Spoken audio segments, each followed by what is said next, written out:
This podcast became part of a controversy last night when County Councilwoman Nan Baker basically said something I said on this podcast, used in a political ad, killed her reelection campaign. I don't think we have that kind of influence on this podcast, but if you want to read what she has to say, we have a full story about it on cleveland.com. It's Today in Ohio, the news podcast discussion from cleveland.com and The Plain Dealer. I'm Chris Quinn here with Layla Tassi and Lisa Garvin. Laura Johnston is off for a couple of days. And a reminder, we will not have a podcast on Friday. We've been going so strong for so long. We all need a day off once in a while to not opine. Let's begin. Did Tim Ryan in defeat offer America a much needed lesson that he could not have taught if he had won the Senate election on Tuesday? Layla. Well, personally, I would have rather he won and not lesson. I could have done without it. But no, I mean, Tim Ryan, after losing the Senate race to J.D. Vance on Tuesday, made a call to Vance to concede the race. And it was a call that Vance himself described as very gracious. And then in his concession speech, Ryan used that gracious concession to call out those who believe the 2020 presidential election was stolen just because their guy didn't win. And he said, quote, "As someone who was the Democratic nominee, I had the privilege to concede this race to J.D. Vance because the way this country operates is that you lose an election, you concede, you respect the will of the people. We can't have a system where if you win, it's a legitimate election, and if you lose, someone stole it. That's not how we can move forward in the United States." And he contrasted the U.S. to authoritarian states like Russia or China, where he said dissident voices are stifled and ethnic cleansing occurs. And he said he's really concerned for the direction of the country and that it's probably going to get worse before it gets better, and that we need good people in office who are going to honor our institutions. Yeah, it was a real moment of grace. He did it so well. I just became so impressed with Tim Ryan during this campaign in all sorts of ways. He ran about the perfect campaign. Ohio is red now, so the people who vote Republican didn't want him. But there was actually discussion yesterday about how he has put himself on the national map, and might he be, even though he lost, a presidential contender? And it was an interesting question. Yeah, and it was one that I brought up in yesterday's podcast. And he's a dying breed. He's a centrist. I mean, he really, A dying breed. It's a dying breed, but I really, he's, I think, in his early 50s, so he's a good age. He got a lot of national exposure. I think he had a lot of good things to say to people on both sides of the aisle. So maybe not 2024, but I could certainly see him possibly running in 2028 because, let's face it, the Democratic presidential pipeline is pretty thin. Well, and his message was right where it needs to be. I mean, Laura Johnston and I were talking again yesterday about how for many people in America, things are moving too fast. We spent 20 years talking about gay marriage before people really got the understanding and accepted it. But in the past few years, we've been racing through things like changing pronouns and transgender issues. And even when the name Indian Summer became politically incorrect, people felt like, wait, we never even had a discussion about it. The progressive side of the Democratic Party is frightening centrists. Well, he didn't go in that direction. He was not the progressive side of the party. He went around basically trying to be the meat and potatoes, just like you said, a centrist. And a lot of people like that message. Again, Ohio, the Republican Party has welcomed a lot of Ohioans in. They feel comfortable there for reasons that need exploration. But on a national scale, could he be the guy who has the appeal? I think you nailed it, Chris. I mean, I think that, but it depends on what he does next. There's a lot of time between now and that future election. And, what's next for Tim Ryan here? And a lot of people are pointing out that he did lose the part of the state that he once represented, which is interesting because he'd been part of that for a long time. Anyway, very graceful goodbye for him. And it was a story worth talking about. It's Today in Ohio. Despite the red wave in Ohio's statewide offices Tuesday, did Ohio Democrats actually do better than expected in the battle for Congress? Lisa, we got more Democrats in Congress from Ohio than we had before. Yeah, we actually have 5 Democrats in the U.S. House right now. That's out of 15 seats that Ohio has in the U.S. House. And 3 of them won in competitive districts that were, redrawn to be competitive. All incumbents, though, won. Both Republican and Democrats were reelected, except for one. The Republican from Cincinnati, Steve Chabot, who is the longest serving GOP member in the Ohio in the U.S. House. He lost to Cincinnati City Councilman Greg Landsman, and that was a redrawn district that had an 8-point advantage to Joe Biden. So that was the first district. In the 9th district, long-serving Democrat Marcy Kaptur of Toledo kept her seat. She beat that nutbag J.R. Majewski, who carved Trump's name in his lawn. Chantel Brown held on to the 11th district, fighting off East Cleveland Mayor Eric Brewer. The 13th, Amelia Sykes, a hard-won contest. It wasn't called until the early morning hours of Wednesday, and that she's the Democrat from Akron. And then Joyce Beatty was elected to her 6th term in the 3rd district, which is northern and eastern Columbus suburbs. So we now have 5 Democrats and 10 Republicans in our congressional delegation, Correct. Right? So think about that. So that's a third. So 33% of the congressional delegation is Democrat, 66% is Republican. And when people voted Tuesday for the statewide races, it was 59% Republican. So it's actually much closer to the vote than it has been in previous years. Yes, and these are with maps that were deemed unconstitutional. But, as we've said before, there's this battle between, compact versus competitive districts that, I guess the legislature is going to get back to work on these maps, pretty soon. So we'll see what happens. Yeah, we're going to have a story about this eventually, hopefully today. But I just wonder if the debate about gerrymandering has gone on a low burner because the numbers are closer now than they were throughout this past 10-year fight to redraw maps. I mean, we need a constitutional amendment to take the politicians out of this thing. They prove themselves completely inept. But the state of things right now is probably more accurate than it's been in a couple of decades. So interesting. It's Today in Ohio. Lame duck, Cuyahoga County Executive Armin Budish, and we can call him that now that the election is over, made a controversial choice for the Greater Cleveland Regional Transit Authority. Now he's withdrawn the name. Layla, who is it?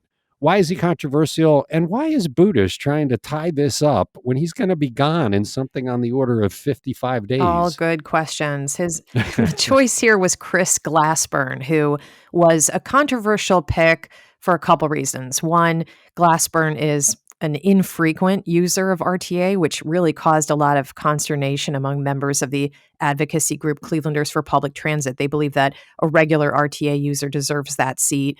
But also Glassburn was Budish's campaign manager, and he was one of his senior policy advisors. So it creates this kind of icky appearance that this is a straight patronage appointment by our lame duck executive, and that doesn't sit well with people. So, Caitlin Durbin reports that Glassburn has voluntarily withdrawn his name from consideration this week, and he didn't say why, but that meant that county council didn't have to take it up at a committee where they were going to vet his fitness for the seat. So they all got out of having that discussion, being on the hot seat. And, interestingly, Glassburn had also worked on the campaign for Bride Rose Sweeney, who's the daughter of County Councilman Marty Sweeney. So Marty Sweeney actually requested an opinion from the county's Inspector General, Alexa Beeler, on whether there were any conflicts of interest that needed to be considered with either Budish's nomination of Glassburn or Sweeney's voting on this nomination. And Beeler said, no, because it wouldn't have resulted in a financial or material benefit to either Sweeney or Budish or their families or businesses and, all that. So, but it's all a moot point now because Glassburn has withdrawn from consideration. Well, credit Sweeney for asking the question because we've seen many examples where they didn't. Can I mention Dave Wondolowski? What would be nice now, because with Chris Ronayne having been elected to succeed Armin Budish, if Armin Budish wants to make this appointment before he goes, that he do the classy, graceful thing and discuss it with Chris before he does it, or leave it to Chris to do it. But I just get the feeling, I mean, everything Armin Budish is doing as he heads out the door is not graceful and classy. And so my bet is he won't have that conversation with Chris Ronayne. Yeah, we don't know, right? But I mean, this is kind of classic behavior of the outgoing whoever, right? And we saw this at the end of the Jackson administration, that they were trying to put your people in cushy spots, or making sure that they're taken care of before you leave. And so it's not that surprising, but yeah, to what extent he's going to consult with Ronayne about what's best for the county moving forward, it remains to be seen. But even if Armin Budish decided to nominate somebody, the county council could do the classy thing and not act on that for a while, right? There's some number of days, if it's submitted, that they have to act on it, and we might be within the window. You just like to see somebody do the right thing here. Yeah, right. we have a new administration coming in. The voters have spoken. Well, do the right thing and let the new administration have. And maybe they would say. have if this nomination would have come before them, because council seemed to have grown a little bit of a spine around the jail issue, and they batted that one back until there was a new executive. So maybe who knows? Maybe they would have said, "Let's pump the brakes on this nomination." Maybe so. Let's be optimistic as we close out this discussion. It's Today in Ohio.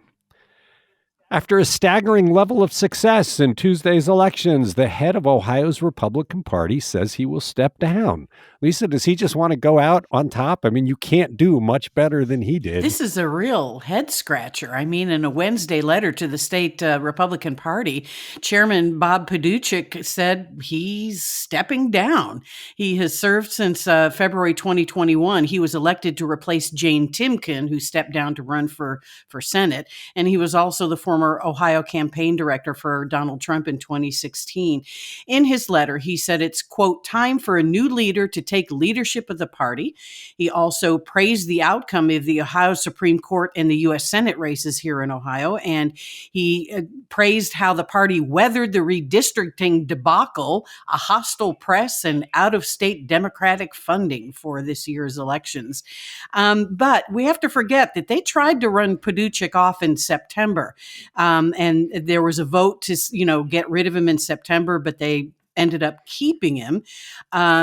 This is all kind of goes back to the party's decision to endorse Governor Mike DeWine back in May. And, they were unhappy with his COVID protocols and common sense gun laws that he tried to pass. So I wonder if this is possibly a signal of maybe the party getting even more right here in Ohio. I don't know. I mean, maybe he saw the writing on the wall and says, well, I'm out of here before the nuts take over.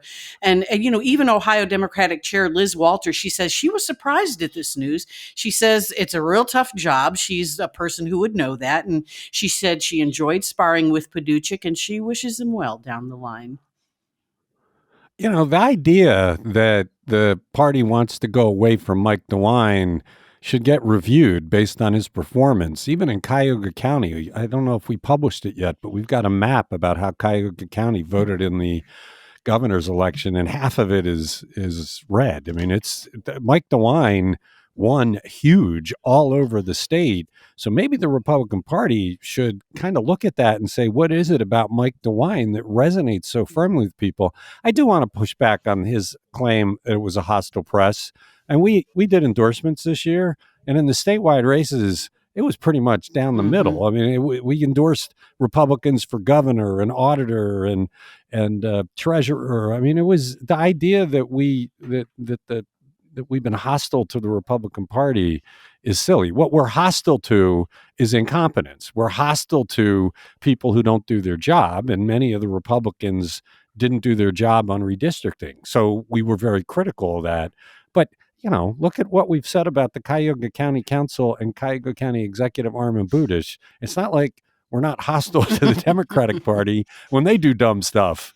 Well, it'll be interesting to see because they will elect a new party chairman in January, I believe, and Paduchik says I'm looking forward to that. But it'll be interesting to see who they nominate and who they consider for this.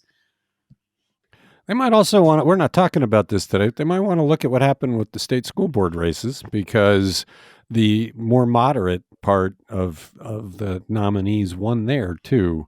We'll have to see who replaces him. He certainly does have a record to celebrate. It's Today in Ohio. Cleveland City Council rejected a contract requested by the clerk of the municipal court, Earl Turner, because they felt he did not justify it under questioning. Now they've turned around and approved it. Layla, why? So this is the one-year contract with Nash West LLC for up to $234,000 to give Turner this part-time Nash West employee to oversee the clerk's office's portion of the implementation of the court's new case management software, Odyssey. And a couple weeks back, council voted this down on the floor because they were dissatisfied with how Turner explained why he needed this contract. 9 members voted no, and that is so rare for a piece of legislation to make it to the floor and then get shot down like that. Then council lawyers explained that because the expense was within the parameters of Turner's earlier approved budget, and because Ohio law limits a legislature's ability to deny expenses that are considered necessary for court operations, Turner could take legal action against council for denying his request. So this boomeranged back to council's agenda this week. Council President Blaine Griffin had asked council to vote for it. He even brought in a legal expert from Case Western to persuade members. And Turner himself reappeared before the committee. This time he was more prepared to answer their questions. For an example, he could provide a breakdown of how exactly that $234,000 would be spent, which satisfied a lot of questions. And this time, it passed with a 13-3 vote. Brian Casey, Rebecca Moore, and Charles Slife still voted against it. Slife seemed really skeptical throughout the hearing. He doubted that Nash West was the only firm that could have provided this service, and he really felt that the contract should have been competitively bid. And he felt like, acquiescing to this demand kind of limits council's oversight of the courts. So he stood firm, but the thing passed. Well, tell me this. Did the right thing happen in that Turner provided more information to justify it? Or was it just the simple threat of a lawsuit that scared them into acquiescing? I think it was both, don't you? I mean, the threat was real. And Turner hasn't said that he would have done that. He didn't threaten, I don't think. But I think, Blaine Griffin saw the writing on the wall and didn't want counsel to be mired in that for no reason. So, and he probably urged Turner, like, hey, come next time ready to answer some questions. Don't just assume that this counsel is going to let you squeak by. I think members of this council are not like councils of years past where they just had that rubber stamp, hot and ready. So this is a council that wants questions answered. Right. I would argue the right thing happened here. He came in unprepared to answer their questions. That riled them up as watchdogs and accountability people. And so they said no. So then Blaine gets involved and says to his former councilman, Earl Turner, hey, you know the way this works. Come on back, provide the information. We don't want to get into a hostile situation. You're another arm of the government. So Turner does. He had never made the threat. He had never done anything to really inflame it.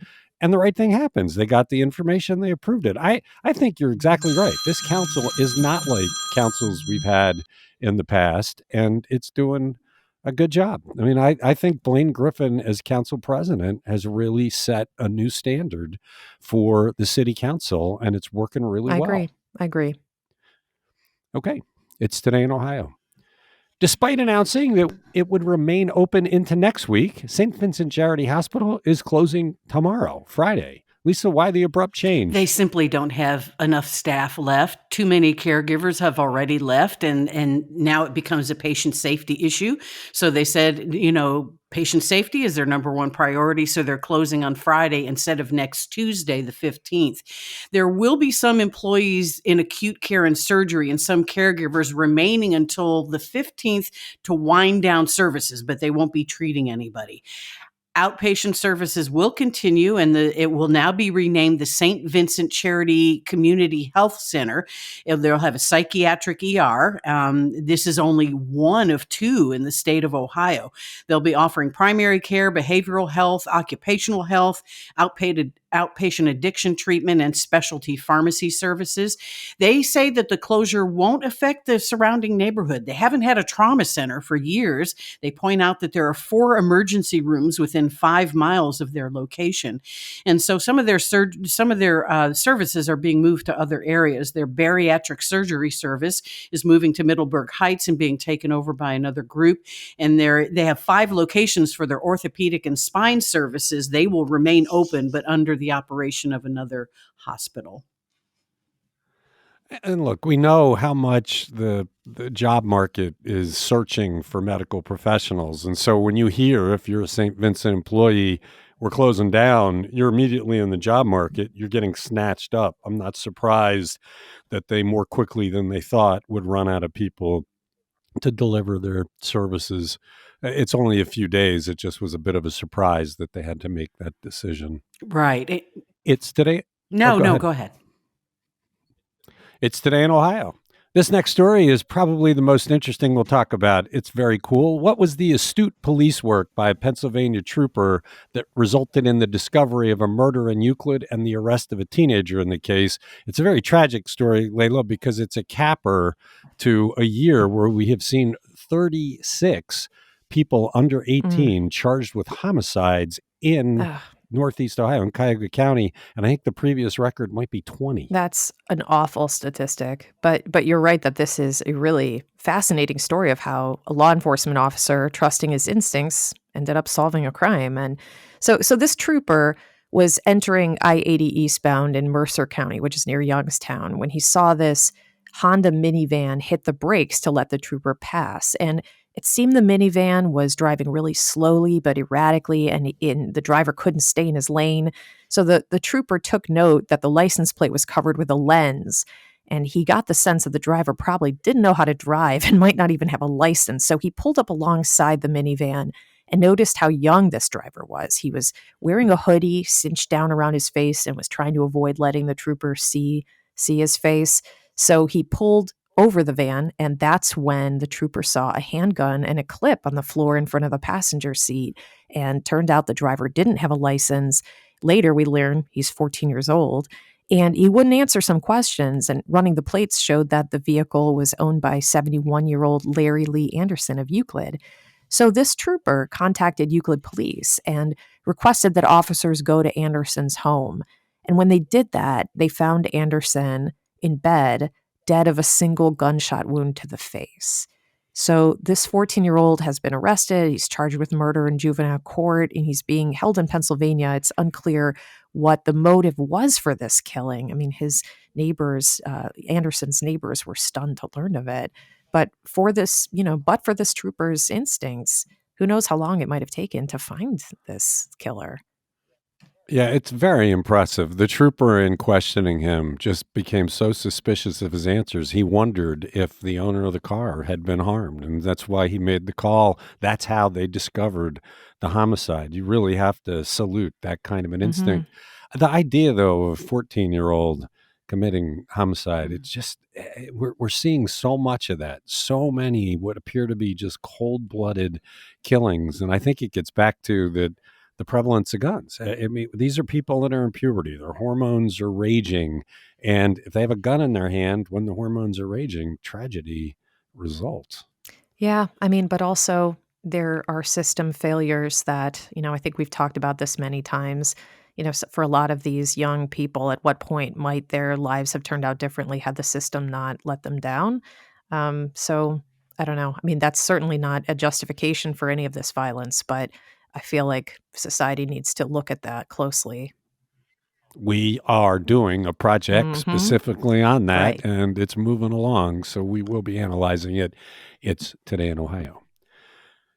It's too bad Laura's not here because she loves these stories. Lisa, you're going to have to answer this one. Do we have a new record for the size of a smallmouth bass in Lake Erie? And how do we know there was no cheating? Because these were honest fishermen that caught this fish. It happened actually on Sunday. They were fishing on Sunday off of Ontario on Lake Erie. 54-year-old Greg Gallagher and his 24-year-old son Grant were, fishing. And Greg was the one who actually caught the fish. So dad caught the fish. It was 10 pounds, 15-ounce smallmouth bass, the largest ever recorded in the Lake Erie Great Lakes area by a sport fisherman. But what they did the right thing. They knew Travis Hartman, who's with the Ohio Division of Wildlife Fisheries Research in Sandusky. So Hartman said, let's take that fish to Port Clinton Fisheries to weigh it on a certified scale. So we know there were no lead weights or no, ice stuck into the fish or anything. Greg is a high school teacher in Fremont, Ohio. His son Grant is an elementary school teacher in Hudson, Michigan. And they said that when they pulled that fish up, they said the bait didn't even hit the bottom of the lake. I mean, this fish struck right as the bait, sunk into the water. When they pulled that fish out, they said there were lots of yelling and screaming. They knew they had a big one. The previous Lake Erie record for the state side, for the United States side, is 9.5 pounds. It was caught west of the Bass Islands back in 1993 by Randy Van Dam of Kalamazoo, Michigan.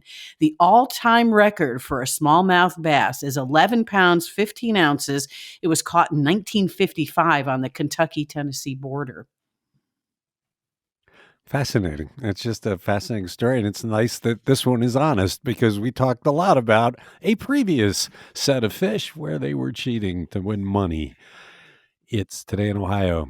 Cuyahoga County has been criticized over the years for how it takes property and puts it into the land bank. One of the people who lost a property this week finally won a battle to be compensated. Leila, how much did the property owner get, and what is this case really about? The county has agreed to pay $97,500 to settle a lawsuit with Terrify Properties, which owned a parcel of land on Miles Avenue in Cleveland. Terrify had sued over the county's foreclosure process, and this is what happened. Terrify owed $35,000 in back taxes and penalties in 2018 when the county valued the property at $164,700. The county's Board of Revision transferred the property to the Cuyahoga County Land Bank, which later resold it, and that left Terrify without any compensation at all. And had the county gone through a sheriff's sale, Terrify would have received at least some money from the property. So the county was allowed to do what it did because of a 2006 Ohio law that created a way for county boards of revision to foreclose with tax liens if the properties were considered abandoned. The law was this attempt to speed the foreclosure process. But, as we see, it has this negative effect on property owners. And in 2020, the Ohio Supreme Court ruled in a different case that the process is legal, but there were other rulings in circuit courts that conflict with one another. And that could mean that this ends up being a question that's ripe for the U.S. Supreme Court to take up. Yeah, when you're taking property, you really do have to dot the I's and cross the T's. People do need to have the due process, and there are elements of this that I think concern anybody that worries about due process. Yeah, and this, this had an opportunity to become a class action case, but the judge denied that request. So I think, the lawyers involved were hoping that this would be a bigger payday for themselves and maybe all, the other property owners who've fallen into this gap. But nope, just it's going to have to stay as a settlement with this one party. Now, we have a new county executive coming in January. Maybe he'll get involved and come up with something that is agreeable to all. It's Today in Ohio. I've had multiple people in the past 24 hours suggest that we resurrect our project from some years back, examining what it would take to create the Western Reserve of Northeast Ohio, to secede from the state of Ohio, so that people in Northeast Ohio have representation that is agreeable to them. We did it as a lark. We even created a constitutional kind of document that we posted online.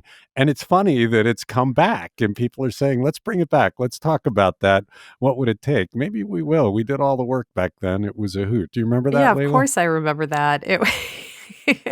But the state would be so, Cleveland and the big metropolis, the big cities in Ohio are what fund this state. So they would never let us go. Never.